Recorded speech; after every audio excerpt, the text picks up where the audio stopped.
शोर मत करो, तेरी बहन वही है। मेरी बहन? वह बस एक छोटी प्यारी सी है और अंधी भी है, डरने की क्या बात है। पर वेन जीयुआन, यह बूढ़ा बिस्तर पर क्यों पड़ा है? इतने दिनों से मरता क्यों नहीं? क्या हमने दवा की मात्रा कम डाली थी क्या? चलो छोड़ो, आज ही है इस बूढ़े की मौत का दिन। पापा, मैं आपका हाथ पकड़े हूँ, क्या आप महसूस कर सकते हैं? पापा, आप चिंता न करें। भाई काई मेरे साथ बहुत अच्छा है। सुजिंग भी समझदार है। अब कंपनी के काम में वह काफी मदद कर सकती है। पिछले हफ्ते उसने कहा था एक बड़ा कॉन्ट्रैक्ट साइन किया है।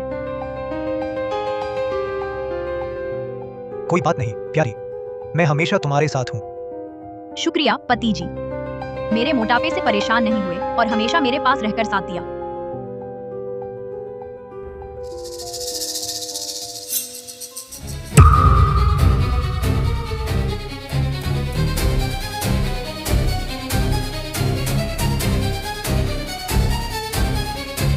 कमीने बूढ़ा आखिर मर ही गया ना।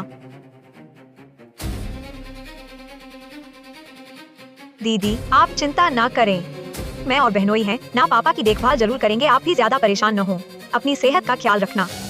कंपनी में अभी ढेर सारे काम पड़े हैं, मैं और सुजिंग पहले चलते हैं। ठीक है पति जी, तो तुम और सुजिंग पहले कंपनी के काम पर जाओ, यहाँ पापा की देखभाल मैं करूंगी।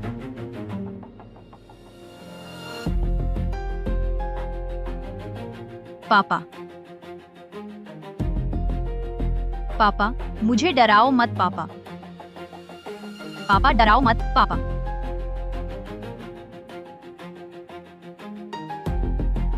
पापा माफ करना, मेरी आंखें नहीं देखती। आपके आखिरी दर्द के समय में भी पता नहीं चला।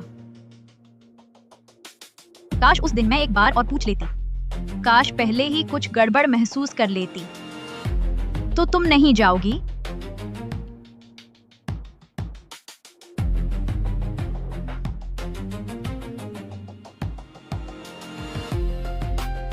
पत्नी संभल जाओ, पिताजी की आत्मा स्वर्ग में है फे, वह तुम्हें ऐसा देखना नहीं चाहिए थे।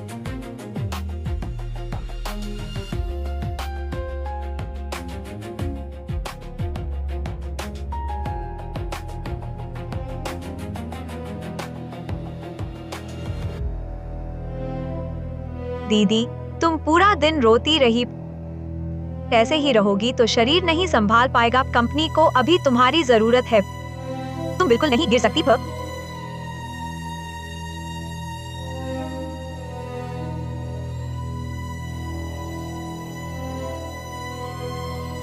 दीदी मैं तुम्हारे लिए कुछ लाती हूँ, दिमाग शांत करने की चीज।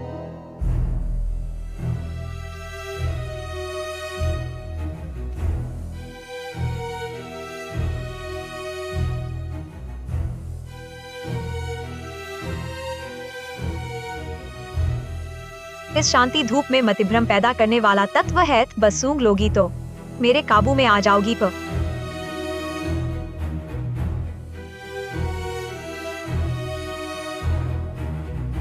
दीदी यह मैंने मंगवाई है, शांति धूप, नींद ना आने और बेचैनी के लिए।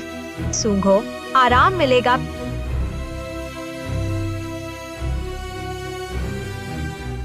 सुजिंग ठीक कहती है, मैं नहीं गिर सकती पा, क्योंकि अब मैं अकेली नहीं हूँ पा, मेरे पेट में बच्चा है फे। क्या कहा? पत्नी तुम गर्भवती हो।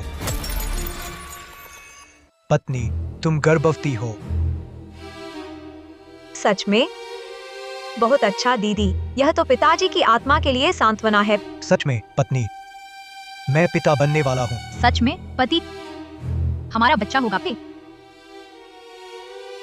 यह बच्चा ऐसे वक्त पर आ गया, वह तो मेरी राह में रोड़ा बन जाएगा। फे वेन परिवार की संपत्ति किसी अजन्मे नादान लड़के के हाथों में नहीं जानी चाहिए था।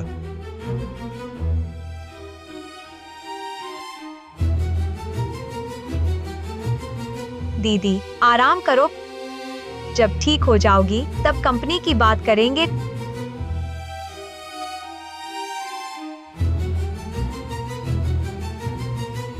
पति क्या हुआ? कुछ नहीं पत्नी, मेरे से अनजाने में धूपदान गिर गया। अब क्या कर रही हो? अभी इस समय छोटी प्यारी पर हाथ उठाना। अभी अंत्येष्टि हुई है। अगर वह इस समय बेहोश हो जाए, दस्तखत की बात फैल जाए तो जरूर शक होगा। जल्दबाजी मत करो, वरना खुद मुसीबत में फंस जाओगे। फिर दीदी, पहले सोफे पर बैठो और आराम करो। मैं तुम्हारे लिए कुछ पौष्टिक चीजें लाती हूँ।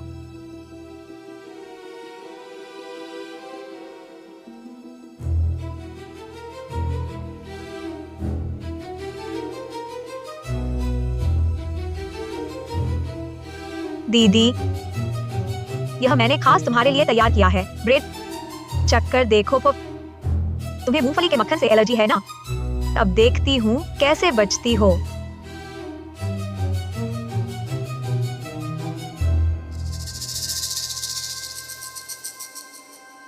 सूजिंग, इस पर क्या लगा है? मुझे तो थोड़ा मूंगफली मक्खन। अरे दीदी, यह मूंगफली का मक्खन कैसे हो सकता है? तुम ज्यादा सोच रही हो था। यह अखरोट का मक्खन है, दिमाग के लिए अच्छा है। तुम अभी गर्भवती हो, पोषण तो खूब लेना चाहिए।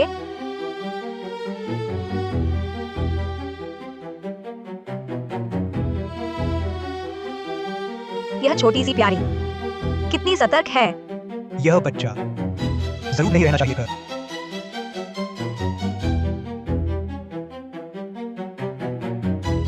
दीदी, कल मैंने पुरानी चीजें साफ की तो बहुत सारे बचपन के कपड़े मिले थे। सब शुद्ध सूती हैं और साफ व आरामदायक भी।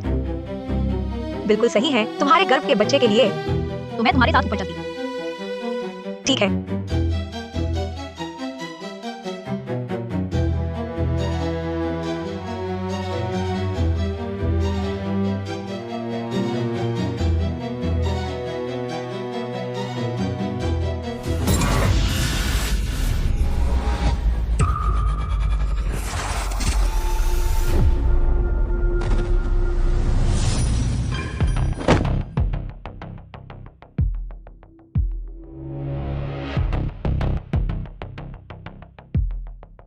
जल्दी एम्बुलेंस बुलाओ, मेरे बच्चे को बचाओ। दीदी, तुम कैसी हो? अब देखती हूँ कैसे जीती हो।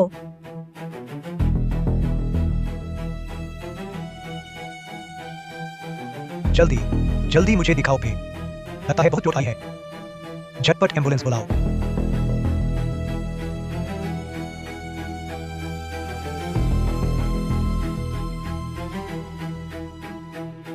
आखिरकार इस छोटी प्यारी से छुटकारा मिल गया। वेंस ग्रुप आखिरकार हमारी हो गई।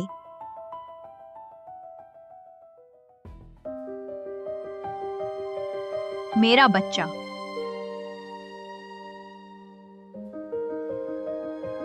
मेरी आंखें ठीक हो गईं। मैंने तो जोर से धक्का दिया था। वह अभी तक कैसे जीवित है? इस छोटी प्यारी को जीवित छोड़ना आगे चलकर मुसीबत बनेगा। मुझे क्या पता था सीढ़ियां इतनी ऊंची थीं। उसकी किस्मत अच्छी है। पर तुम ज्यादा चिंता मत करो, उसका बच्चा तो गया ही। दिमागी संतुलन खो बैठेगी, अब कुछ खास नहीं कर पाएगी। दिमाग खराब होने से क्या फायदा? जब तक वह जीवित है, वेन परिवार की संपत्ति मेरे हाथ नहीं लगेगी। ऐसा कैसे हो सकता है? जिससे मैं हमेशा प्यार करती थी वह मुझे मारना चाहता था।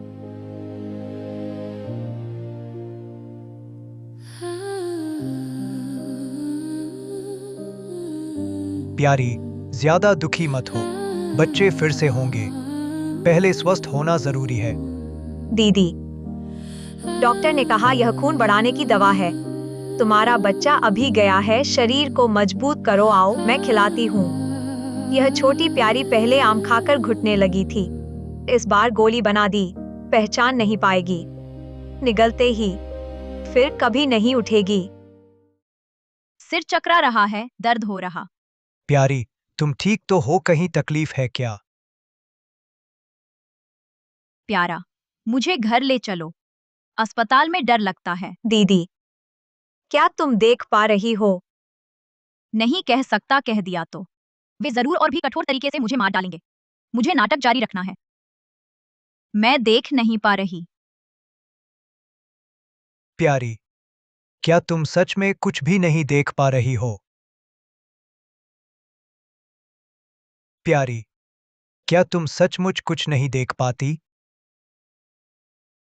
चलो किसी डॉक्टर को बुला लेते हैं। वैसे भी पहले कहा था, संवेदी संयोजन परीक्षण कराना है, देखना है कि तुम्हारी आंखें और हाथ पैर की प्रतिक्रिया मेल खाती है या नहीं। नहीं, मैं परीक्षण नहीं करवाऊंगी। पिछली बार पुनर्वास परीक्षण में डॉक्टर ने सीधी लकीर पर चलने को कहा, मेरे घुटने छिल गए, सब जख्मी हो गए। मुझे डर लगता है।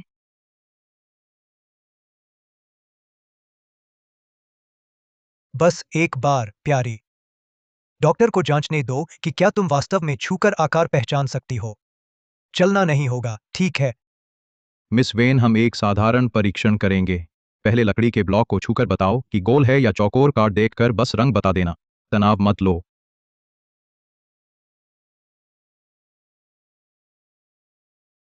दीदी, तुम पहले कहती थी गोल चीज छूने में सहज लगती है।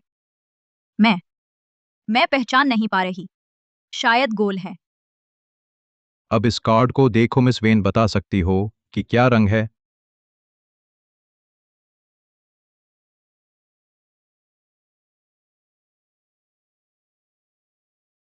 मुझे दिखाई नहीं दे रही। मुझे कुछ भी दिखाई नहीं दे रही। ऐसा लगता है आंखें वास्तव में अभी ठीक नहीं हुई हैं। आगे और अच्छे इलाज की जरूरत है। बहुत बढ़िया, सचमुच भगवान की मदद है। प्यारे, मैं घर जाना चाहती हूँ। मुझे इस अस्पताल में डर लगता है। ठीक है, तो चलो घर चलते हैं। यह दवा अभी औरत को नहीं पिलाई गई है। अस्पताल में बहुत लोग हैं, नजरें हैं, जब घर पहुंचेंगे तो चुपके से उसे खत्म कर देंगे।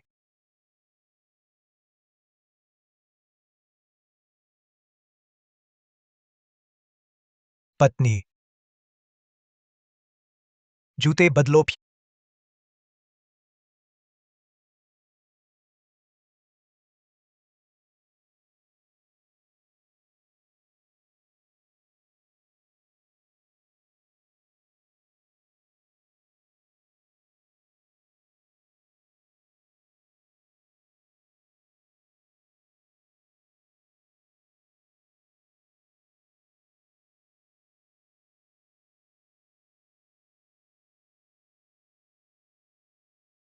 दीदी फ मैं तुम्हें कपड़े बदलने ले चलती हूँ।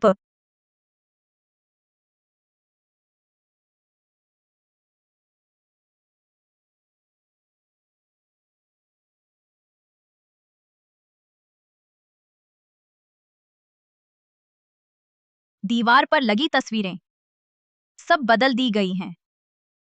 इन दोनों की तस्वीरों से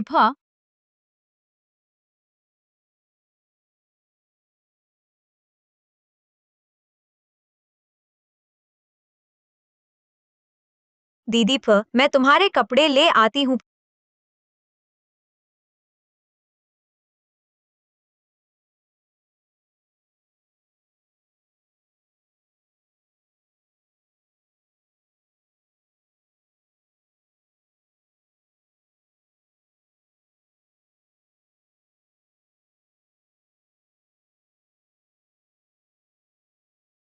दीदी, पहले कपड़े बदल लो, खाना तैयार होने पर बुलाऊंगी।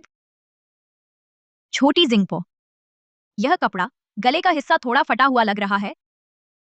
दीदी, इस कपड़े का डिजाइन ऐसा ही है, मैंने खास तुम्हारे लिए खरीदा है। तुम पहले बदल लो, खाना बनकर तैयार होने पर मैं बुला लूंगी।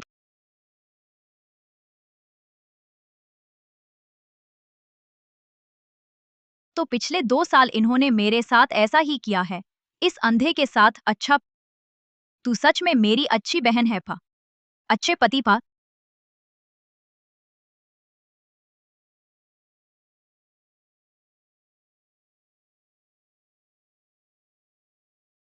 दीदी, थोड़ा सूप पी लो, शरीर को ताकत मिले। हाल ही में तुमने भी काफी मेहनत की है। मेरी अच्छी बहन था, यह तो जल्दबाजी में मुझे मार डालना चाहती है। पत्नी, छोटी जिंग का भी अच्छा इरादा है। P low. दीदी क्या हुआ? यह कटोरी सूप बहुत गर्म थी, हाथ से फिसल गया। माफ करना छोटी जिंग, तेरी मेहनत बर्बाद हो गई पा। पत्नी, कोई बात नहीं, तुम पहले बैठो, थोड़ी देर रुको तो मैं साफ कर देता हूँ।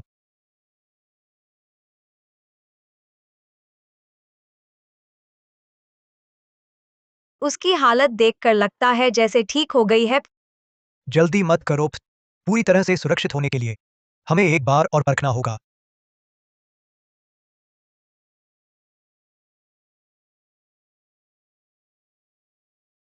दीदी फा, मुझे लगता है तुम पिछले कुछ दिनों से उदास रही हो, इसलिए तुम्हारे लिए कुछ मीठा बनाया है। मीठा खाओगी तो मन हल्का हो जाएगा। हम खास मेरे लिए बनाया या मुझे नुकसान पहुंचाने के लिए? देखते हैं तुम क्या चाल चलने वाली हो। शुक्रिया जिंक, तुमने भी काफी मेहनत की है। दीदी तुम खाती रहो, मैं पहले सामान सजा लेती हूँ।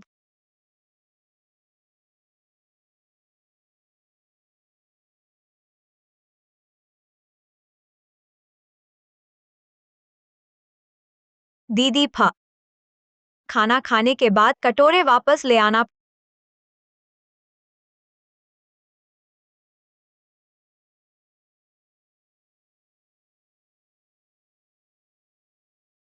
वेन ली, अगर तुमने यह झटका बचा लिया तो साबित हो जाएगा कि तुम अंधी नहीं हो। अगर नहीं बचाई तो मर जाओगी।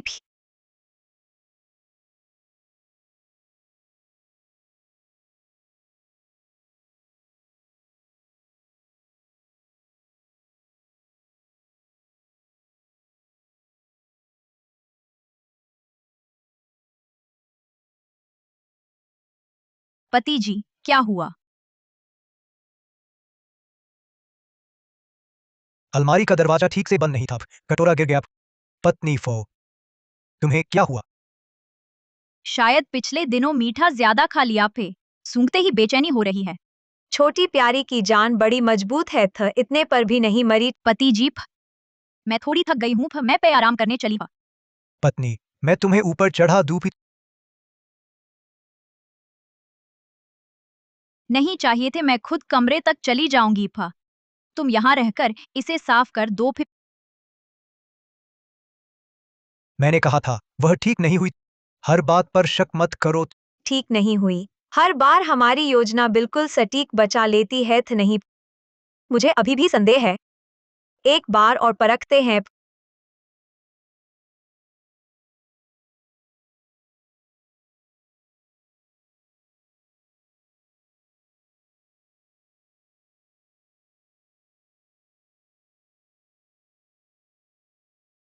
सुजिंग, यह कृदंत पिताजी ने उस पर इतना एहसान किया और उसने ऐसा पिताजी के चित्र के साथ व्यवहार किया था। चलो पत्नी। आओ दीदी, मैं तुम्हें संभालती हूँ। माफ करना पापा, मैं जरूर तुम्हारे लिए हमारा बदला लूंगी। फे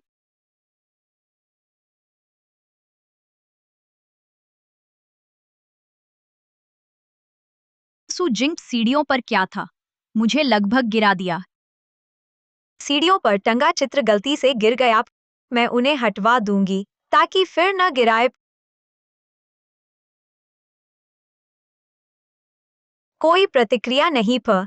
लगता है हमने ज्यादा सोचा। जब पता चला कि वह वेंस ग्रुप की बेटी है तो बस एक साधारण सा ड्रामा रच दिया। वह मेरे प्यार में पागल हो गई।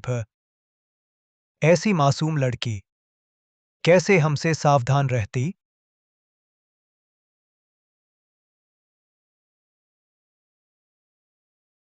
साजिश, यह शादी शुरू से ही एक साजिश थी।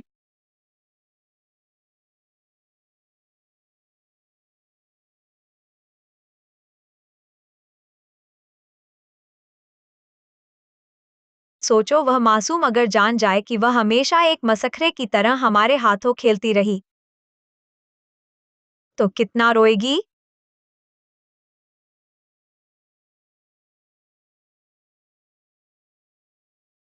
माफ करना पापा, माफ करना। मैं जिद्दी थी, मैंने तुम्हारी नहीं सुनी। फे माफ करना। फे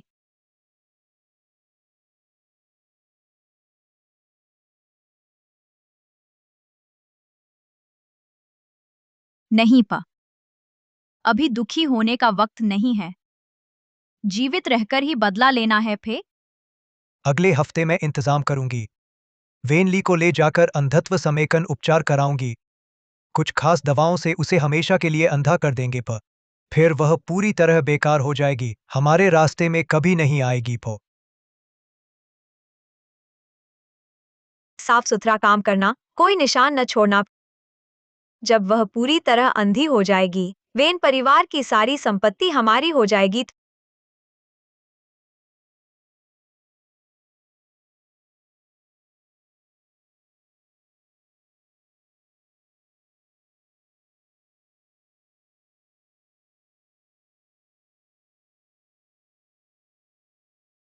प्रिया, प्रिय, मैंने तुम्हारे लिए देश के सर्वश्रेष्ठ नेत्र विशेषज्ञ का कल अपॉइंटमेंट ले लिया है प तुम्हारी आंखों का इलाज हो जाएगा। दीदी, यह डॉक्टर मिलना आसान नहीं है। बहनोई ने इसके लिए बहुत बड़ी कीमत चुकाई है।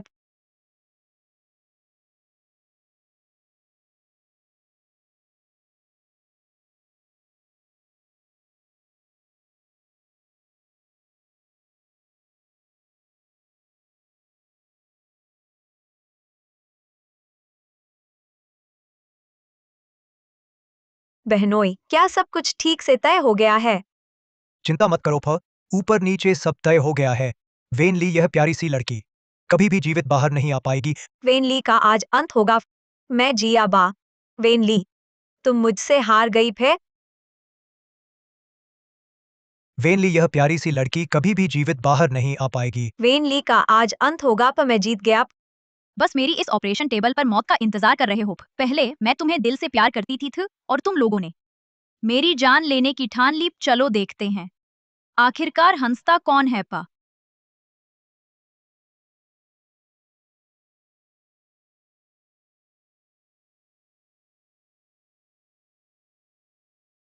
सब कुछ तय हो गया। प्यारी,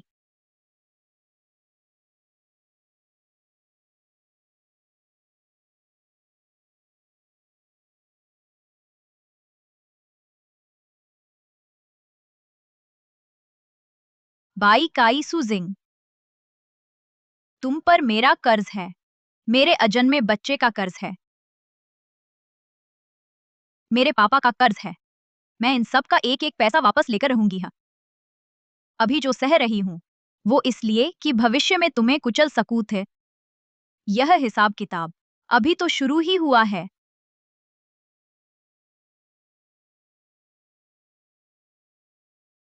आखिरकार यह दिन आ ही गया। वेन परिवार की सारी संपत्ति अब हमारी होगी।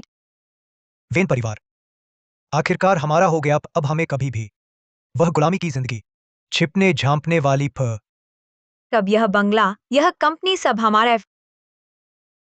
वह प्यारी वेन ली मरते दम तक नहीं जान पाई कि हमने चाल चली। जल्दी क्या है, हमें मजे से जीत का स्वाद चखना है। हमारे आगे अच्छे दिन अभी बाकी हैं।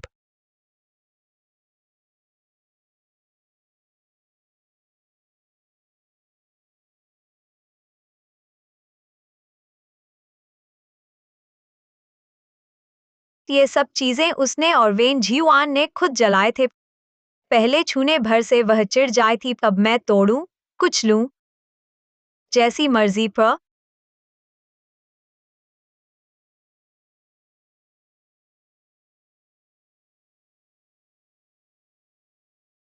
क्या बात है, पहले खाने की मेज पर कितना सह लेती थी। अब सत्ता मिल गई तो हिम्मत नहीं है मेरे साथ तोड़ने की। या फिर तुम में वह ताकत ही नहीं? ताकत है या नहीं अभी पता चल जाएगा। फ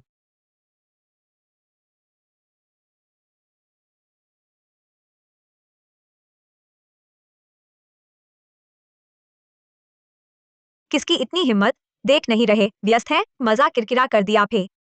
जल्दी क्या है, वैसे भी वेन ली अब है ही नहीं, आगे पूरा वक्त मिलेगा तुमसे खेलने का। कपड़े पहनो, मैं देखती हूँ कौन है।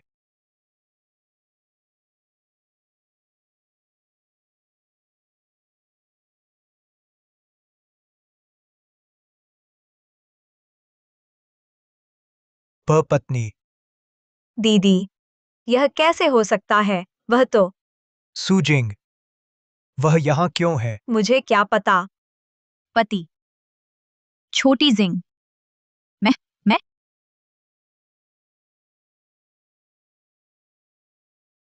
मैंने जो ऑपरेशन करवाया वह फेल हो गया। मैं बहुत दुखी थी भी, तो थोड़ा घूमने चली गई तू पहले नहीं बताया। तुम लोग घबरा गए। बिल्कुल नहीं पत्नी, मैं तो हैरान रह गया।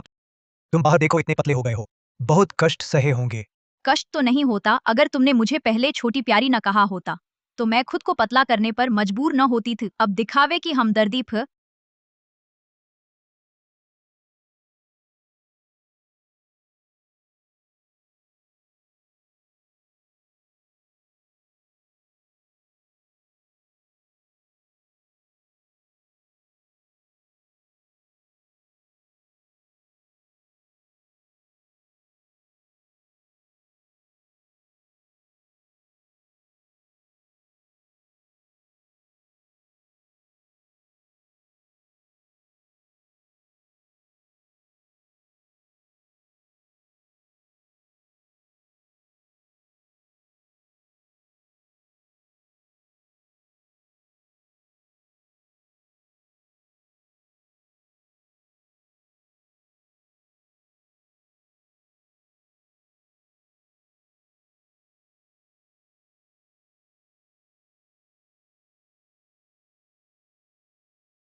वह क्यों नहीं मरी और लौटकर लाड क्यों कर रही है? मैं अभी ब्रोच उसे पहना देती हूँ। जहर का असर होने पर एलर्जी से अचानक मौत ही मानी जाएगी। दीदी, यह ब्रोच देखो, सुंदर है ना? मैंने परसों खरीदारी करते हुए खास तुम्हारे लिए खरीदा था। तुम्हें पहनाओ, बिल्कुल फिट बैठ रहा है।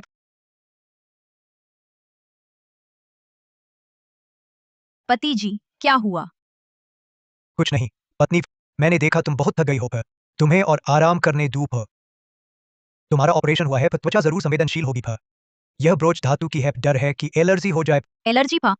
बस डर है कि मेरी मौत बहुत स्पष्ट न हो जाए और जवाब देना मुश्किल हो जाए पे। पति जी, तुम सच में ध्यान रखते हो। मुझे वाकई धातु से एलर्जी है। सुजिंगपा, तुम्हारी मेहरबानी का शुक्रिया पे। कोई बात नहीं दीदी, मैंने ठीक से सोचा नहीं। पत्नी था, मैं तुम्हें ऊपर आराम करने चलता हूँ।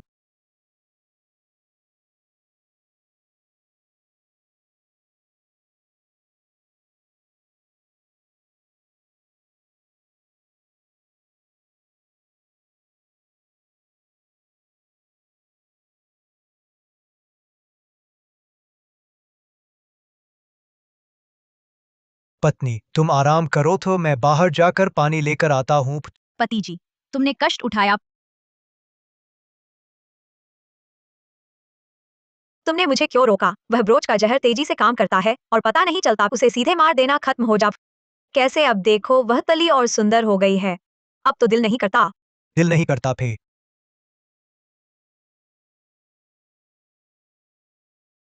मैं तो चाहता हूँ वह अभी मर जाए।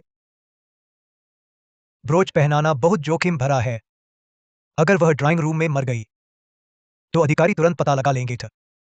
कुछ दिन बाद मैं दूसरी मंजिल की सीढ़ियों की रेलिंग के पेंच ढीले कर दूंगा। उसे चलते समय दिखाई नहीं देगा। एक बार गिर गई तो यह एक दुर्घटना होगी। कोई भी पता नहीं लगा पाएगा भी। जीजाजी, आपका विचार बहुत सोचा समझा है। तो मैं आपके अच्छे समाचार की प्रतीक्षा करूंगी तक। पति जी, पत्नी जी, क्या हुआ? पति जी, पानी ले आओ, इतनी देर क्यों लग रही है? मुझे प्यास लगी है पा। पत्नी जी, मैं अभी नीचे जाता हूँ तुम्हारे लिए पानी लाने के लिए। थोड़ी देर और रुको। वेनली की प्रतिक्रिया बहुत अजीब है। क्या उसने कुछ देख लिया? यह कैसे संभव है? उसकी आंखें ठीक नहीं हुई हैं, वह कैसे देखेगी? पिछले दिनों उसने ऑपरेशन नहीं करवाया था। ऑपरेशन विफल रहा था, है ना? तुम्हारा मतलब है ऑपरेशन विफल होने पर उसे मर जाना चाहिए था लेकिन वह अभी सही सलामत यहाँ खड़ी है। इसका मतलब बहुत संभव है कि ऑपरेशन सफल रहा हो। बिल्कुल सही। वह देख सकती है या नहीं? हम फिर से परीक्षण करके पता लगा लेंगे। हाँ।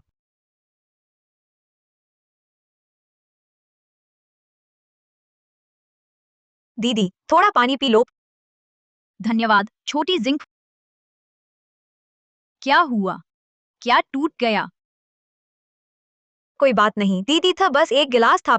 तुम्हें चोट तो नहीं आई? मैं साफ कर देती हूँ दीदी।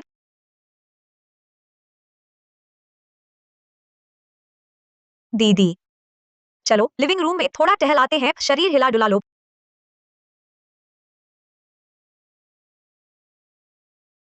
आह दर्द हो रहा है, मेरा पैर मुच गया है। वेनली यह प्यारी कितना संयोग है।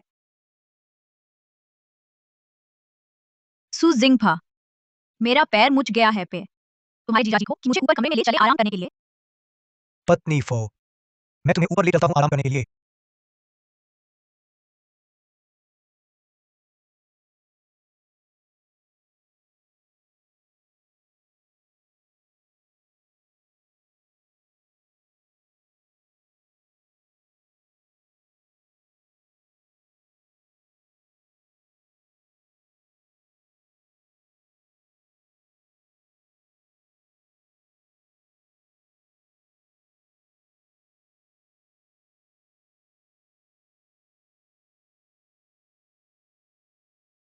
दीदी यह देखो था बच्चे की पहली तस्वीर।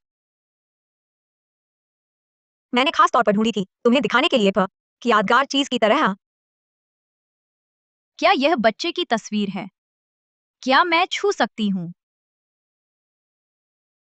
बेटा, माँ तुमसे माफी मांगती है। माँ ही तुम्हें बचा नहीं पाई पी।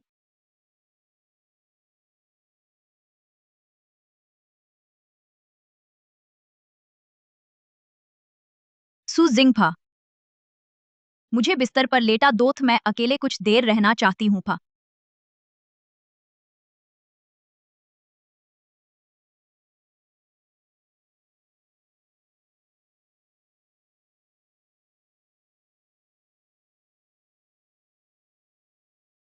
दीदी तुम पहले आराम से लेटो, मेरे कुछ काम बाकी हैं। पहले काम निपटाती हूँ। मेहनत कर रही हो सु जिंग।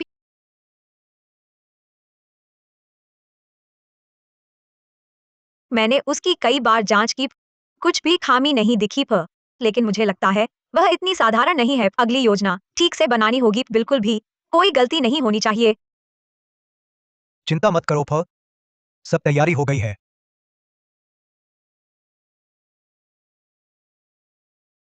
यह नाटक मुझे जारी रखना होगा पे, जब तक ये दोनों हत्यारे नरक में नहीं पहुंच जाते पे।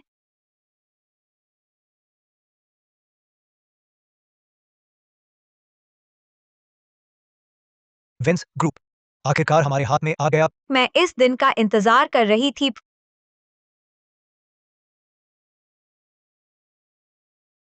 पति सु जिंगफा, मैंने तुम दोनों के लिए एक सरप्राइज तैयार किया है।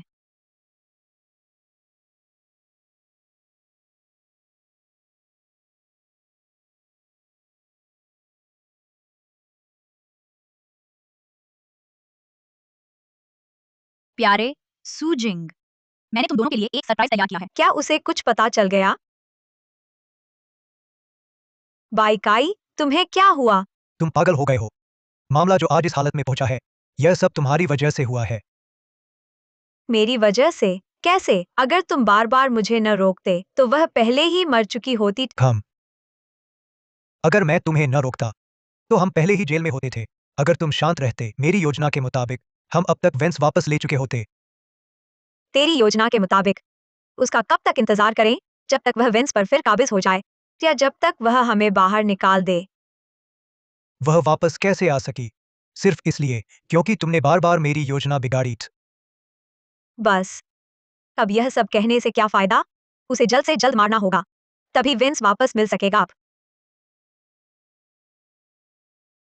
इतनी जल्दी कुत्ते की तरह एक दूसरे को काटने लगे? जल्दी मत करो, वह असली मजा अभी बाकी है। बस करो, अब यह बहस बेकार है। कुछ दिन बाद जब हमारा प्रोजेक्ट खत्म हो जाएगा तो कंपनी के फैसलों में हिस्सा लेने का कोई बहाना नहीं रहेगा। उसे जल्द से जल्द मारना होगा। वेंस वापस लेना होगा पे। हमें कोई तरीका निकालना होगा वेनली से छुटकारा पाने का।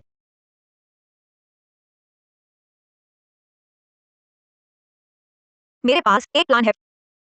हम कह सकते हैं कि बेसमेंट में हमने उसके लिए सरप्राइज तैयार किया है। फिर उसे तहखाने में ले जाना। तहखाने में इतना सामान है, फिर गलती से उस पर गिर जाएगा।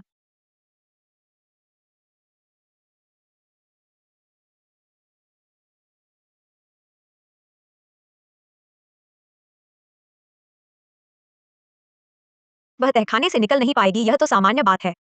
आखिर वह एक अंधी है।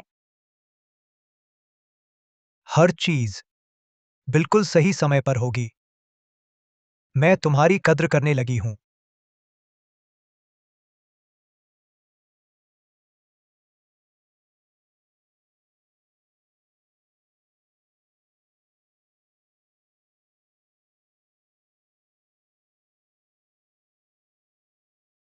तुम सच में मेरी अच्छी बहन हो, सच में कायल कर दिया।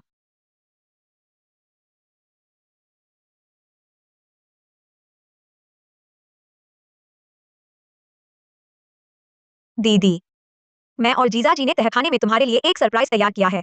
चलो साथ चलकर देखते हैं। सच में? बहुत अच्छा। तुम दोनों का शुक्रिया।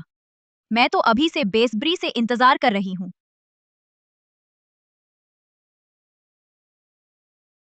पत्नी, तुम थोड़ी देर रुको, अभी सरप्राइज देते हैं। दीदी, पहले तुम थोड़ा रुको। सरप्राइज अब सामने आएगा।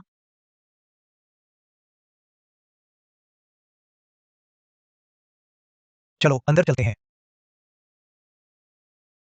सरप्राइज अब सामने आएगा।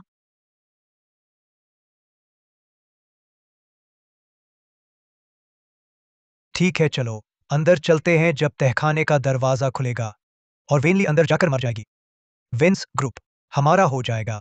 उस वक्त हम वेन परिवार के मालिक बन जाएंगे। आखिर इस दिन का इंतजार पूरा हुआ।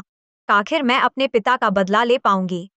वेन परिवार की हर चीज मेरी हो जाएगी। दो कृतघ्न। मेरे पिता ने पहले तुम पर इतना एहसान किया, तुम इतने निर्दयी निकले, उनकी हत्या कर दी। फिक्र मत करो, तुम दोनों में से कोई भी नहीं बचेगा। आज तुम्हारी मौत का दिन है। जल्दी करो, वेनली को अंदर ले चलो। मैं बेसब्र हूँ। उसे देखना चाहती हूँ, कुचलकर मरते हुए देखना।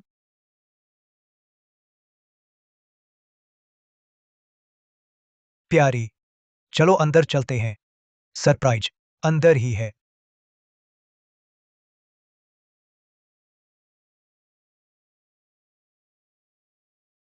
आज वेन ली का अंत होगा।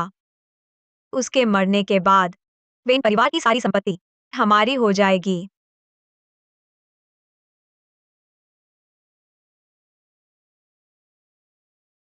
क्या करें? दरवाजा क्यों नहीं खुल रहा? किसने ताला लगा दिया? घबराओ मत, मुझे देखने दो। शायद दरवाजा खराब हो गया है, ताला नहीं लगा है। हम फंस गए हैं, बाहर निकलना चाहते हैं, इतना आसान नहीं है। प्यारी, दीदी, तुम तुम देख देख सकती सकती हो। हो।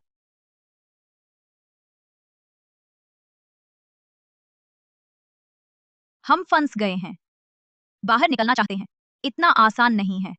वेनली, तेरी आंखें, तुमने सब कुछ देख लिया। प्यारी, तुम देख सकती हो। यह असंभव है। हमने तो इतनी बार परखा, तुम देख ही नहीं सकती थी। तुम तो हमेशा से अंधी होने का नाटक कर रही थी। छोटी प्यारी, हमें धोखा देने की हिम्मत। ऐसा नहीं है। 2 साल पहले मेरी कार दुर्घटना के बाद मैं सचमुच अंधी हो गई थी, लेकिन तुम लोगों ने 1 महीने पहले साजिश रचकर मुझे सीढ़ियों से गिरा दिया। उसी से मुझे ठीक होने का मौका मिला। मतलब तुम अस्पताल से उठने के बाद से लगातार देख सकती थी। बिल्कुल। तो तुम मान रही हो? उस दिन तुम लोग ही थे, सीढ़ियों पर टंगी पेंटिंग गिराने वाले और मुझ पर गिराने वाले। दीदी, तुम गलत समझ रही हो। देखो, तुम अभी बिल्कुल ठीक हो ना। पहले हमें बाहर निकालो, मैं समझा सकती हूँ। नाटक बंद करो। सुजिंग, चित्र खराब करने वाली तुम ही हो ना? नहीं, मैं नहीं हूँ। इनकार करने से कुछ नहीं होगा। मैं फिर धोखा नहीं खाऊंगी। तुम्हारा अभिनय बहुत घटिया है। वह तुमसे तो कम ही है। मैंने तुम्हारी आंखों की परीक्षा ली इतनी बार। हर बार तुमने धोखा दिया। अगर ऐसा न होता मैं कब की मर चुकी होती। इसके अलावा अगर खुद जाल में न उतरती तो तुम दोनों इन कृतघ्नों को खुशी खुशी इस जाल में कैसे फंसाती? मुझे लगा था कि मैं जाल बुनने वाली हूँ। पता नहीं था तुम यहाँ हमारा इंतजार कर रही थी। बिल्कुल। पत्नी मुझे बचाओ, बस मुझे बाहर निकाल दो, मैं कुछ भी करूंगा।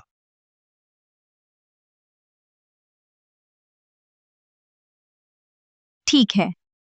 तो बताओ मुझे, मेरे अंधे होने के इन 2 सालों में तुम लोगों ने मेरे साथ, मेरे पिता के साथ जो घिनौने काम किए, जो गंदे काम किए, एक एक करके साफ साफ बताओ। ठीक है, मैं बताता हूँ।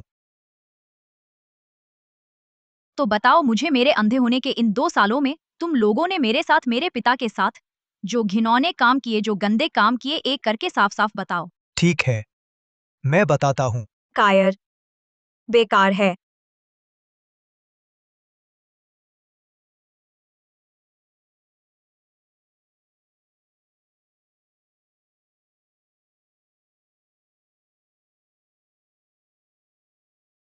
तुम्हारे पिता ने मेरे पिता को मार डाला, वह बूढ़ा, वह मरने ही लायक था।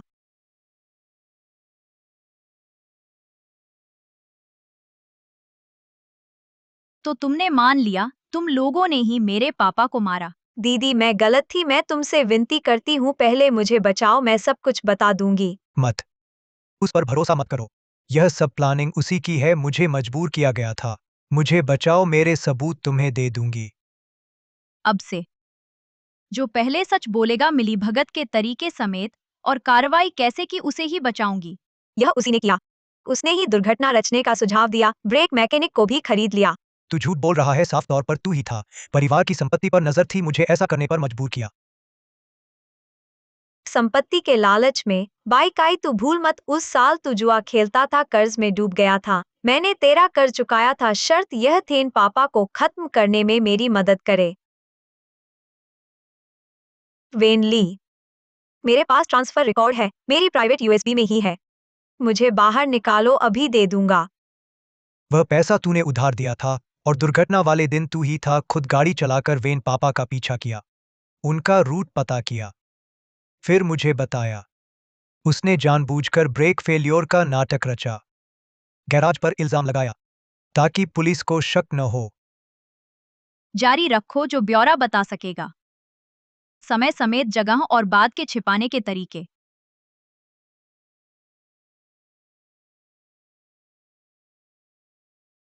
उस दिन 18 जून था। वेन पापा जा रहे थे उपनगरीय फैक्ट्री का निरीक्षण करने। मैंने 3 दिन पहले ड्राइवर को रिश्वत दे दी थी, उसे ब्रेक ऑयल में अशुद्धियां मिलाने को कहा। दुर्घटना के बाद मैंने बाइक आई को ड्राइवर को ठिकाने लगाने को कहा, उसे बहुत पैसे दिए, रातों रात विदेश भगा दिया था। ड्राइवर को हटाने वाला उसका खास आदमी था। मेरा काम सिर्फ हादसे की जगह के आसपास भगदड़ मचाना था, लोगों का ध्यान खींचना, ताकि उसके आदमी ड्राइवर को ले जा सकें।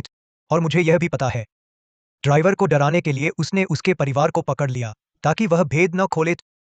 और क्या? बाइक आई ने मुझे धमकाया, वेंस ग्रुप के शेयर आधे उसे देने को कहा, वरना हमारी योजना सबको बता देगा। तुम झूठ बोल रहे हो, तुम बेबुनियाद आरोप लगा रहे हो, तुम सिर्फ शेयर के लिए मुझसे राज छुपाने की कीमत।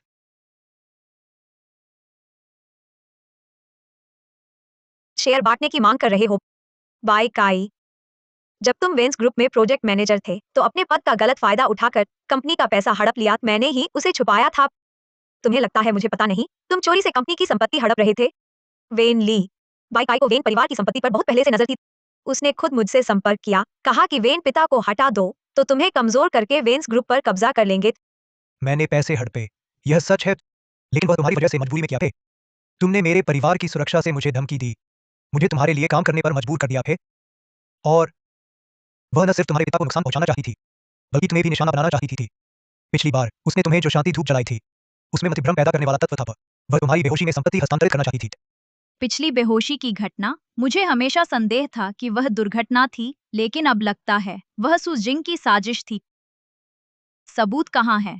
मेरे पास उसके द्वारा शांति धूप खरीदने का ट्रांसफर रिकॉर्ड है और दुकान के कर्मचारी के साथ उसकी चैट रिकॉर्ड भी है। मुझे बचाओ, मैं तुरंत तुम्हें भेज देता हूँ। वह जाली है, उसने मुझे फंसाया है। तुम्हें फंसाया सुजिंग, तुम भूल हो वेन के पिता थे तुम्हारी पुरानी दुश्मनी उस साल तुम्हारे पिता की कंपनी दिवालिया हो गई। वेन के पिता ने ही निवेश से मना कर दिया, इसलिए तुम्हारे पिता ने डिप्रेशन में आत्महत्या कर ली। तुमने परिवार के करीब आने का एकमात्र मकसद बदला लेना था। हाँ, तो क्या हुआ? उसने मेरा परिवार बर्बाद कर दिया, उसे सजा मिलनी चाहिए। लेकिन बाइकाई अलग है, वह सिर्फ पैसे के लिए है। उसने कार दुर्घटना से पहले ही मीडिया से संपर्क कर लिया था।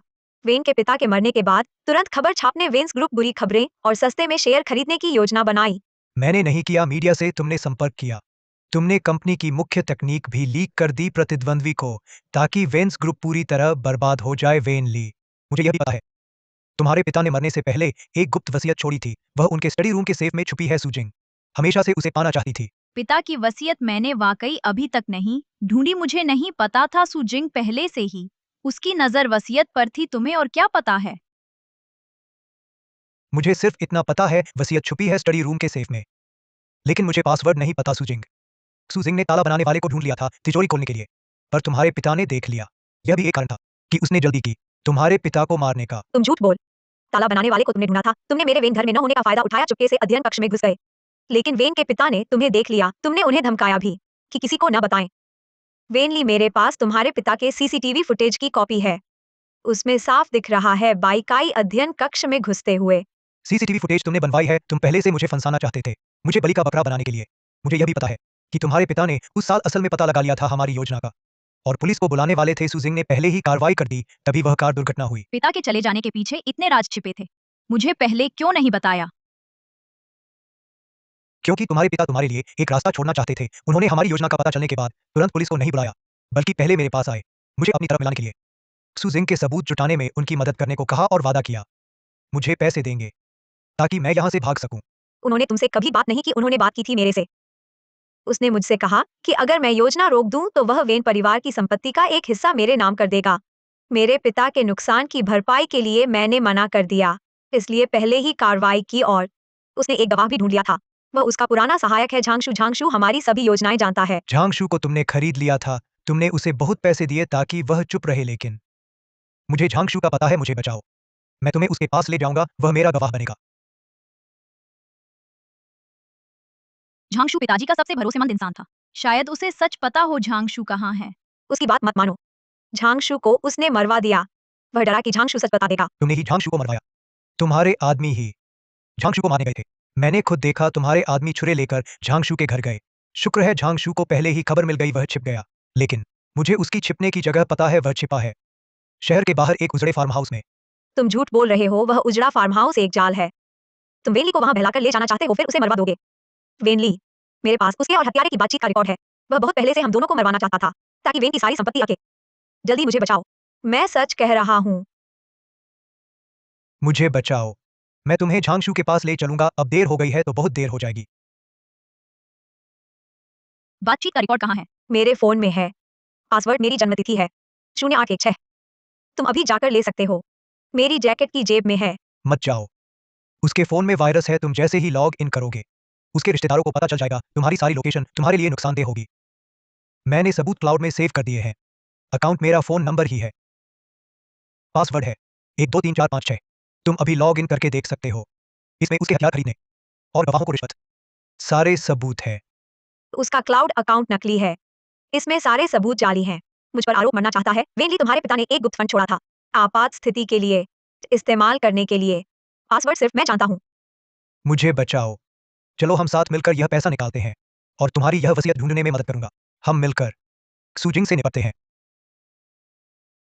तुम्हें पता ही नहीं है, गुप्त खाता बैंक के खाते में छिपा हुआ है। पासवर्ड है वेनली के नाम का संक्षिप्त रूप और उनके पिता की जन्मतिथि। बाइकाई, तुम्हें खाता नंबर तक नहीं पता, फिर भी बकवास कर रहे हो। खाता मुझे पता है ही, 622 है। मैंने पहले ही चेक कर लिया था।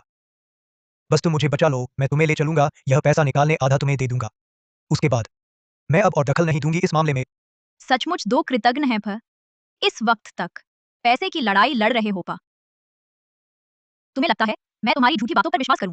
उस साल तुम दोनों ने साथ मिलकर मेरे पापा की हत्या की। अब एक दूसरे को धोखा दे रहे हो पे। तुम लोग बिल्कुल भी इस दुनिया में जीने के लायक नहीं हो पा। वेनली, मैंने गलती की है। कृपया मुझ पर एक बार फिर विश्वास करो, मुझे एक मौका दो। मैं सारी जिम्मेदारी लेने को तैयार हूँ। मैं खुद आत्मसमर्पण कर सकती हूँ। मैं भी आत्मसमर्पण करूंगा बस तुम मुझे बचाना चाहो भी, मैं कुछ भी करने को तैयार हूं। आत्मसमर्पण। तुम पुलिस स्टेशन जाकर सच बोलोगे? उस साल तुम लोग इतनी सावधानी से एक्सीडेंट प्लान कर सके थे, तो अभी भी झूठ बना सकते हो पे। एक दूसरे पर दोष मढ़ सकते हो।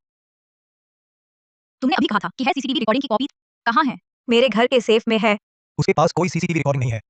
उसके पास बस एक बैंक कार्ड है, उसमें वेन परिवार की ट्रांसफर की गई संपत्ति है। तुम झूठ बोल रहे हो। बाय काइफ, तुम यह मत सोचो कि मुझे नहीं पता तुम्हारी पुलिस में जान पहचान है। फिर हम चाहे कितना भी आत्मसमर्पण कर लें, तुम रिश्वत देकर सजा कम करवा लोगे। वेन ली, तुम उस पर विश्वास मत करना। वह बस एक पूरा का पूरा धोखेबाज है। मेरे मेरे पास नहीं है। पुलिस में जान पहचान तो तुम्हारी है भी। उस साल एक्सीडेंट के बाद तुमने ही रिश्वत देकर इस मामले को एक्सीडेंट बताकर बंद करवाया था।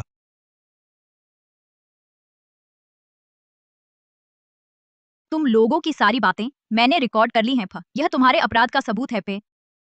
और तुम्हें बचाना मुमकिन नहीं पा। पत्नी पत्नी, मैं विनती करता हूँ, मैं सच में समझ गया पे। हाँ हाँ हाँ, तुम्हारे पिता ने मेरे पिता को मरने पर मजबूर किया था।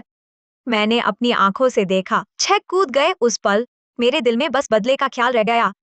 तब तुम्हारे पिता मर चुके हैं फे। मेरा बदला पूरा हो गया फे। मुझे सिर्फ इसका अफसोस है कि तुम्हें भी नहीं मार सका।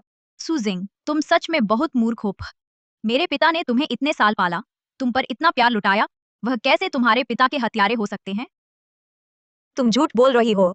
अपने पिता का नाम साफ करने के लिए तुम कोई भी झूठ गढ़ सकती हो। मैं तुम पर विश्वास नहीं करती। उस प्रोजेक्ट विवाद के पीछे कुछ और ही कहानी थी। तुम्हारे पिता की मौत मेरे पिता की वजह से नहीं हुई था। अब अजब तुम यहाँ फंसी हो, नफरत में डूबने के बजाय। मेरी बात सुन लो।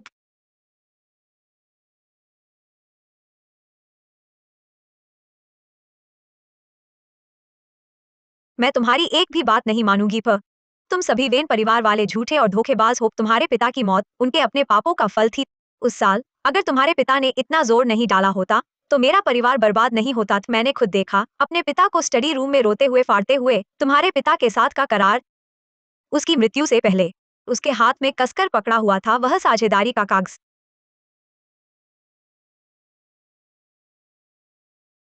किसी ने जानबूझकर बदल दिया था समझौते की शर्तें। जब मेरे पिता को पता चला, वह तुम्हारे पिता को समझाना चाहते थे, लेकिन वह गायब हो गए थे। इन सभी वर्षों में मेरे पिता लगातार चुपके से उस सच की तहकीकात कर रहे थे। तहकीकात? वह सबूत मिटाना चाहते थे, है ना? वेन झियुआन एक ढोंगी था, उसकी मौत कोई बड़ी बात नहीं। अब तुम ये सब कह रहे हो बस इसलिए ताकि अपने पिता को बचा सको।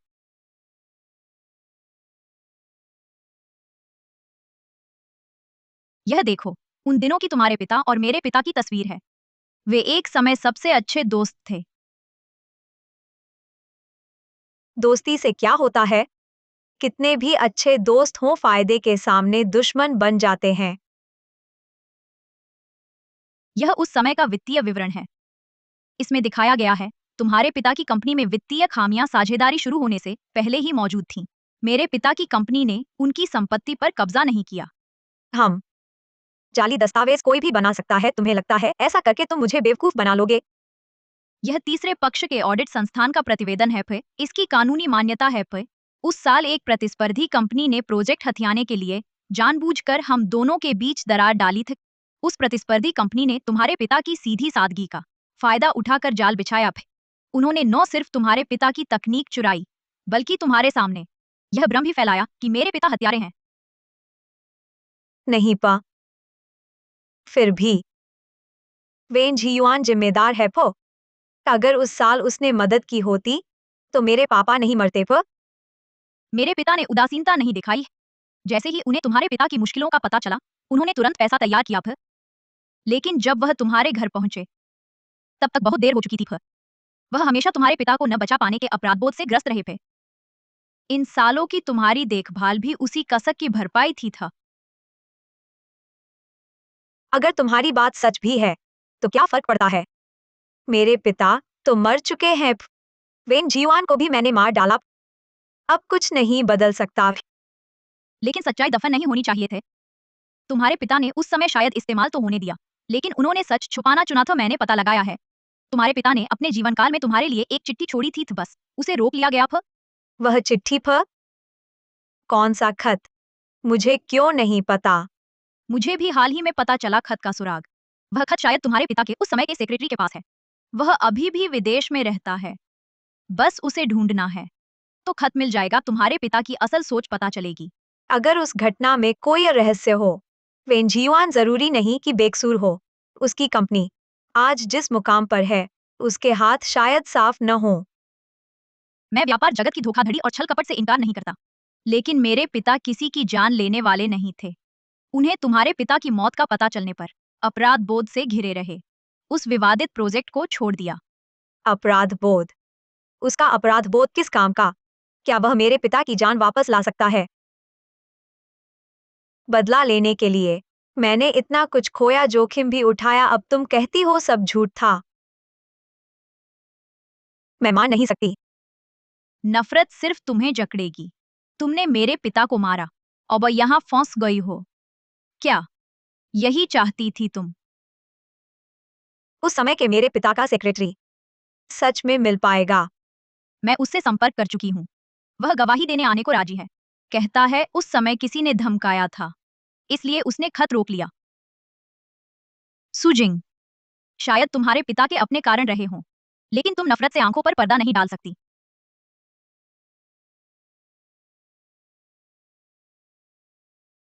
मिस वेन, हमने उस व्यक्ति को ढूंढ लिया है जिसने सालों पहले मिस्टर वेन और मिस्टर सु को फंसाया था। वह डिंगशेंग ग्रुप के चेयर माओ तियांचेंग है। उसने प्रोजेक्ट हड़पने के लिए डेटा में हेराफेरी की, दोनों परिवारों के बीच फूट डाली। वही है। उसी ने मुझे बताया था कि सालों पहले वेन जियुआन ने कंपनी की संपत्ति हड़प ली थी। वह मुझे इन सालों अपने हथियार की तरह इस्तेमाल करता रहा। लेकिन बाई काई कहता है उसकी बातों में मत आना। सुजिंग, ये सब वेन ली ने गढ़ा है। सालों पहले वेन जियुआन ने ही तुम्हारे परिवार की संपत्ति हड़पी थी, तुम्हारे पिता की हत्या की थी। वह ऐसा कर रही है सिर्फ तुम्हें अपराधबोध में डालने के लिए, ताकि वेन परिवार की संपत्ति बची रहे। तुम अब भी झूठ बोल रहे हो। झाओ तियांचेंग ने अपना अपराध कबूल कर लिया है। तुमने ही उकसाया था उसे दोनों परिवारों में फूट डालने के लिए। बाई काई, तुम मुझे बताओ, ये सच नहीं है। सुजिंग, मैं तुम्हें कैसे धोखा दे सकता हूँ? मैं तुम्हें नुकसान कैसे पहुंचा सकता हूँ? यह सब वेन ली की साजिश है। उसने सालों पहले जानबूझकर किसी और को दोषी ठहराया था, ताकि तुम अपनी नफरत भूल जाओ और वह तुम्हारे परिवार की संपत्ति हड़प सके। विरासत? मेरे पिता की कंपनी तो बहुत पहले दिवालिया हो चुकी थी, वहां कोई विरासत बची ही कहाँ थी। बल्कि तुम हो जो इन सालों में लगातार मुझे बदला लेने के लिए उकसाता रहा। तुम्हारा असली इरादा क्या है? मैंने बस तुम्हारे लिए यह सब किया है। मैं नहीं चाहता था कि वेन परिवार तुम पर हावी हो, बस तुम्हारा हक दिलाना चाहता था। फे हक दिलवाना पी, या फिर सुजिंग के हाथों मेरे पिता को मरवाना और मौका पाकर वेंस ग्रुप का नियंत्रण छीनना। यह कंपनी की संपत्ति हटाने के लेन देन के रिकॉर्ड हैं। तुम सोचते हो मुझे कुछ पता नहीं? मुझे नहीं पता तुम क्या कह रहे हो। ये सब तुम्हारे गढ़े हुए सबूत हैं। फे जाली भी। मेरे पिता ने तुम्हारे साथ बुरा नहीं किया है। तुम्हारी यूनिवर्सिटी खत्म होने पर नौकरी नहीं मिली, उन्होंने तुम्हारे लिए कंपनी में उच्च पद की व्यवस्था की था। तुम निवेश में असफल रहे, भारी कर्ज में डूब गए। उन्होंने तुम्हारा सारा कर्ज चुका दिया है। तुमने ऐसा क्यों किया? एहसान फरामोशी। एहसान फरामोशी? मैंने इतने साल तुम्हारा साथ दिया, तुम्हारे घर में तिरस्कार सहा। फे तुम्हारे पिता कहते थे कि मैं एक परजीवी हूँ, कि मैं तुम्हारे लायक नहीं था। मेरे पिता ने कभी तुम्हें नीचा नहीं देखा पे। उन्होंने तो तुम्हारे लिए कंपनी में नौकरी भी लगवाई था। तुम खुद ही ऊंची उड़ान भरना चाहते थे, मेहनत से काम नहीं करना चाहते थे। उस साल तुम्हारे पिता ने सबके सामने कहा था कि मैं एक निकम्मा परजीवी हूँ। क्या तुम भूल गए? तुमने कंपनी का पैसा शेयर बाजार में लगाया था, 1 करोड़ का घाटा हुआ था। मेरे पिता ने तुम्हारी रक्षा के लिए पुलिस को नहीं बुलाई, बस तुम्हें निलंबित कर दिया है। अब समझ आया कि तुम लगातार वेन परिवार के खिलाफ क्यों भड़काते रहे थे। तुम तो पहले से ही विश्वासघाती थे। मेरी रक्षा करो, वह मेरा अपमान कर रहा है। उस दिन से मैंने प्रतिज्ञा की कि वेन परिवार की हर चीज छीन लूंगा। तुम लोगों को जो मुझे तुच्छ समझते हो कीमत चुकानी पड़ेगी। तो तुमने मेरे पापा को मार डाला। तुम्हारे पापा को मैंने नहीं मारा, उनकी अपनी जिद ने मारा। मैं उनसे साझेदारी करना चाहता था, पर उन्होंने मेरा अपमान किया, कहा मुझे शर्म नहीं आती, और कहा मुझे बर्बाद कर देंगे। मैं तुम्हें मार डालूंगा।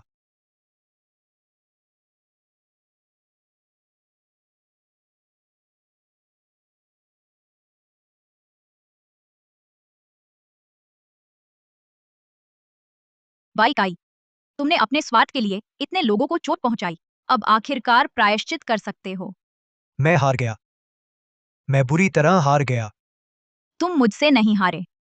तुम अपने ही लालच और ईर्ष्या से हारे। अगर शुरू से तुम ईमानदारी से काम करते अच्छी जिंदगी जीते तो आज यह हालत नहीं होती। दीदी, माफ करना। बीती बातों को भूल जाने दो, हमें आगे बढ़ना है।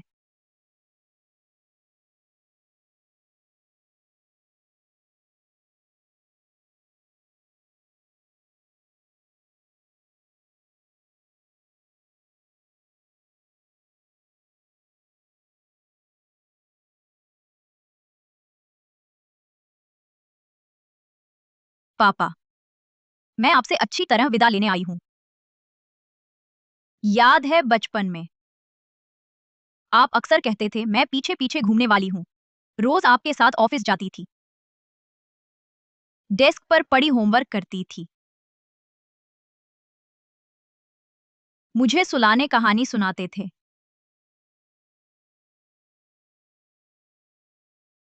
आप हमेशा कहते थे जिंदगी में सबसे जरूरी धन नहीं होता, बल्कि आराम और खुशी होती है। पहले मैं समझ नहीं पाती थी, बस आपका बदला लेना चाहती थी। पर आज जब यह दिन आया, तब मुझे असली मतलब समझ आया। पापा, मैंने एक टिकट खरीदा है दाली जाने का। वहां एरहाई झील है जहां तुम जाना चाहती थी, चारों ओर फूलों से भरी। मैं वहां एक छोटी किताबों की दुकान खोलूंगी, वह शांत जीवन जीऊंगी जो तुम मेरे लिए चाहती थी।